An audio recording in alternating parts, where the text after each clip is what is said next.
L'équipe type de Jeannot Rességuier. Salut Jeannot. Bonsoir tout le monde. Avec Georges Quirino. Oui, de cette 14e journée, la compo de coach Jeannot.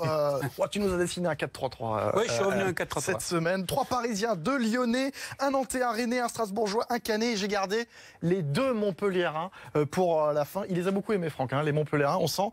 Et toi, tu as bien aimé Roussillon, ce latéral à gauche. Alors, Aguilar, je le remets comme la semaine dernière. Et je trouve que les 2 latéraux sont énormes. Et Roussillon, pour en avoir parlé avec Julien Landry, qui est notre correspondant à Montpellier, il est tout simplement le dépositaire du jeu de cette équipe de Montpellier. Alors, je vais peut-être pas le dire trop fort parce qu'il y a des coachs qui nous regardent, ils vont comprendre que tout penche à gauche. Mais il n'empêche que, voilà, passeur décisif, buteur, c'est quelqu'un de très intéressant. Et en tout cas, il l'a prouvé ce week-end avec cette belle victoire des Montpellier. Alors, ce qu'on aime bien avec toi, Jeannot, en plus, c'est que des fois, les lundis, on découvre des joueurs, justement, qui sont peut-être un petit peu plus méconnus, comme le Strasbourgeois Jean-Eudes Aoulou au milieu de terrain, au milieu de Draxler et Verratti. Oui, parce que c'est vrai que le milieu de terrain a été énorme à Paris, c'est une certitude, et que Draxler est en train d'exploser dans ce rôle un petit peu surprenant, on va dire.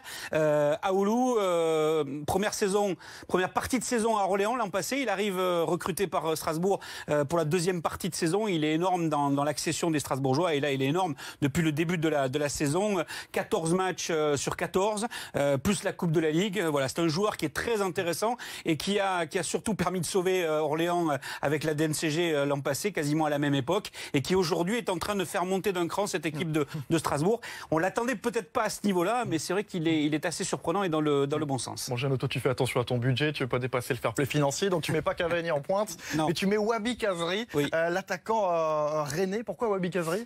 D'abord parce que Cavani sera l'attaquant numéro 1 de l'équipe des matchs allés, ça c'est une certitude, et que Kazri est repositionné dans l'axe. Ça a été la surprise générale. Même Sabri Lamouchi a peut-être été surpris de la réussite d'avoir mis Kazri, mais Kazri avant-centre, doublé de la part de l'international tunisien, mais c'est l'association Gourcuff-Kazri qui a été très intéressante pour le Stade Rennais dans le derby nantais. Bon, et notons, Jeannot, Nico, qu'il nous a remis Neymar quand même. Ça fait quelques semaines qu'on ne le voyait pas. Deuxième fois, je l'ai mis dans l'axe, une fois dans un 4-2-3-1. Oh, la machine.